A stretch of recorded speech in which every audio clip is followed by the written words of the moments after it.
Hi guys! So I've been really looking for a game to play with my family, so I came across this and decided to try it out, so I thought I'd open it up and show you guys.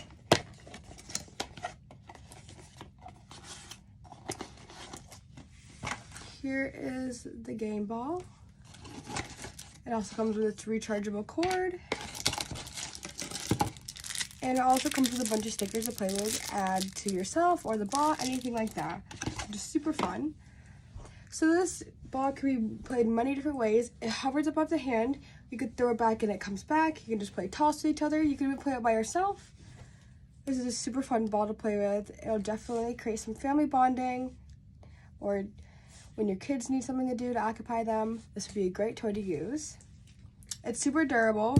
Definitely wouldn't break against any walls, floors, hard surfaces, anything like that. And the cage protects fingers from any of the blades inside, which is super helpful. Me and my family are super excited to try this out, and I'll let you guys know how we like it.